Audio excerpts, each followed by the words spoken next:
What we need to, before you look for the litter, you need to have a litter that really absorbs the moisture well. You need litter that will get that water out really well. For example, if you use coarse particles, they will not absorb the water that comes in the droppings. So you need litter that is fine, in not too large, though not too fine, because when you make them too fine, dust-like, now they will create just dust. So you need to make them, they should be uniform and not too coarse in size. And I prefer coffee hussicks if you're going to go deep litter, or the rice hussicks. Those ones absorb the moisture really well. The coffee hussicks and rice hussicks. What of the other from Wood shavings, when you make them a little small, they might work, but they will not compare with the other two I've talked about, because their ability to absorb water is not as high as the other two I've been talking about. And it's the most important thing we are looking for, absorbing the water and creating comfort.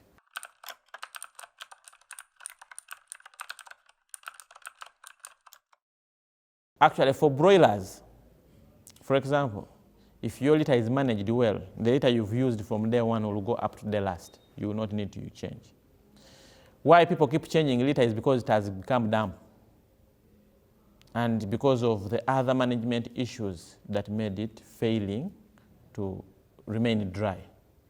So there is no clear time indication on when you should change the litter. But when you find it damp, then you need to change it, because birds are not supposed to be in a damp place.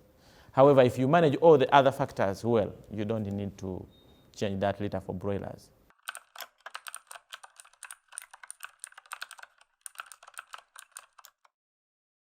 Okay, in the grading of feeding, we have what we call a starter feed. A starter, a grower, and maybe a finisher for broiler. So now you need to have a starter feed. The starter feed should be really complete and should be very rich, because this, especially in proteins and energy, and should be in particles that are easy to be picked, particles that are small enough to be picked. But also, because these birds are learning to eat, I prefer that it is in either a crumble or pellet form, so that all the nutrients are put together. When it picks one particle, it should pick all the nutrients at a go.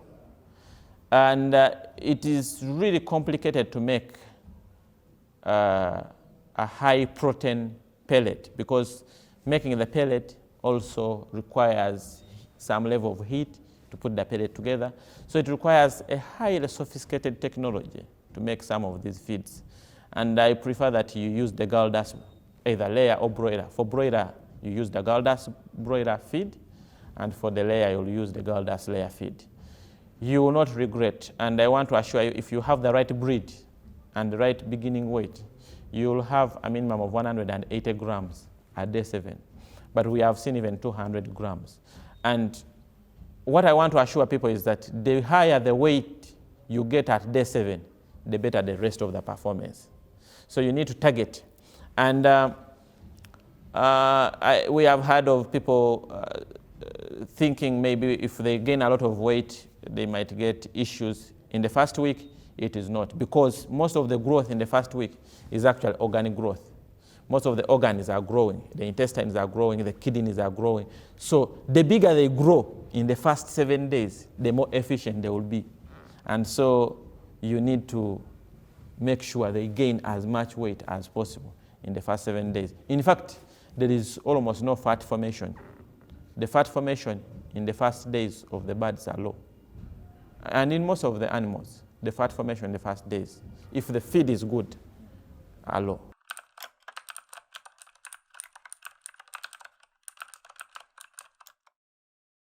Now, what you need to do is that the minimum you should have is that the original weight of the day old should be multiplied by at least 3 4 times, sorry. Minimum 4 times. So if you had 40 grams, the minimum you should get should be 160 grams at day 7. But the best target should be 180 grams for most of the breeds, especially if you have a Cobb 500. For other breeds, it might be 165, around that. But a minimum should multiply by 4 times the original weight.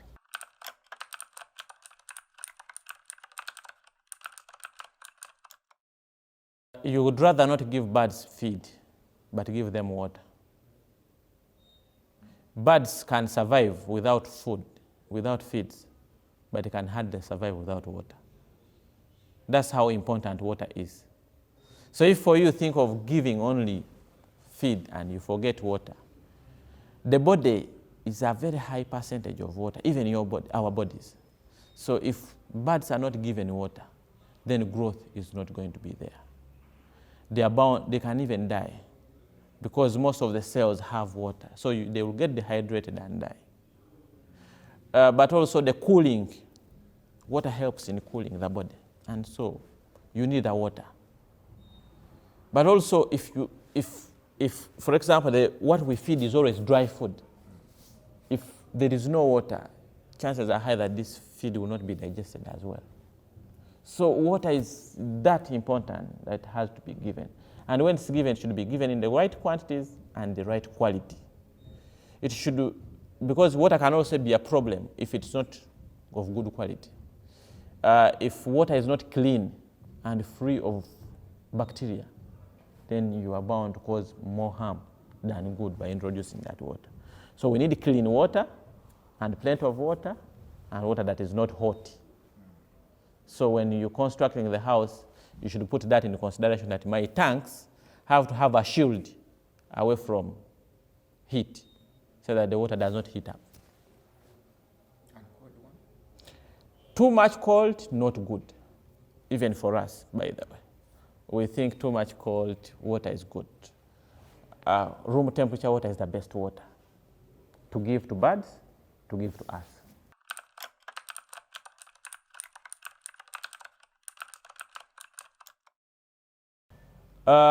Fortunately, for professional breeders, their vaccinations they do at day old, and they will always do them.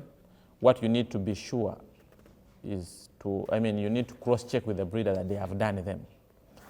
For example, there is always a Newcastle vaccine given, mostly in most of the hatcheries by spraying, day 1 or day 0. There's also Marex for layers now. But the technology has made it so sophisticated of late that we have some vaccinations that are done now and they cross-cut. You see Newcastle being done, Gumboro being done at the hatchery, and this is really new technology. So you need to cross-check with your breeder which vaccinations they have done at day old. And then your breeder should give you their recommended vaccination schedule. Let you not listen from people. Share with me your vaccination schedule. Give me this. Because you didn't get birds from the same source. And so those birds don't have the same problems. We might be in the same environment, but because these birds were in the different places, they were by different breeders, they were treated differently. And so their immunity to certain diseases are totally different. So the breeder should advise you on what to vaccinate at what stage. It is the most important thing. We can talk about vaccinating Newcastle at this stage. It might be a cram work, but there is a defined schedule that is always given by the breeder. But also technology has improved that even with the breeder away and not giving you the vaccination schedule, you can actually run antibody titers. We have the laboratories now in Uganda. They will come and pick blood samples and understand whether the protection against Newcastle has gone down to a level where you need to vaccinate again, or it is still enough. Because what we have seen of late is these pre-vaccinated birds. Because there is a pre-vaccination, then you subject them to another vaccination before the immunity has gone down. Now you leave the bird, you cancel out the immunity that was already existing, and these birds go down with the same disease, yet you have been vaccinating. So some of these errors we can avoid by going by what the breeder has said, but also by going, if you are a commercial farmer, I would recommend that you do antibody titers to understand, at every time, to understand how the immunity is flowing in your birds, so that it informs you on whether to do the next vaccination, a booster vaccination or not. Because you may find birds vaccinated today, and after 3 weeks, the immunity has gone down. Then birds vaccinated today, after 2 weeks, the immunity is still high. So that can be informed if we do the antibody titers. And I would recommend that for big farmers, we need to embrace this and try to follow doing the antibody titers before we revaccinate.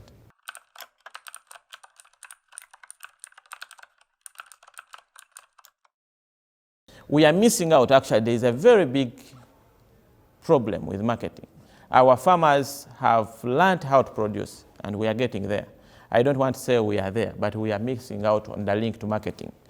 So we also need to get people in the marketing section dedicated to marketing our products and putting them on market.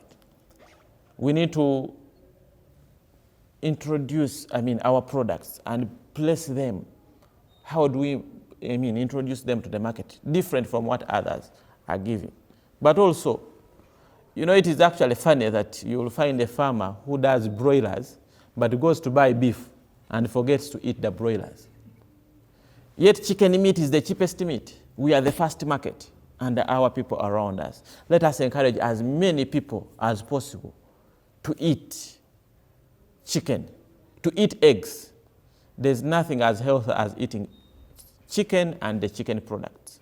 So we really need to encourage each other to eat an egg in a day, to at least embrace eating chicken. By the way, chicken is the cheapest meat you can find world over.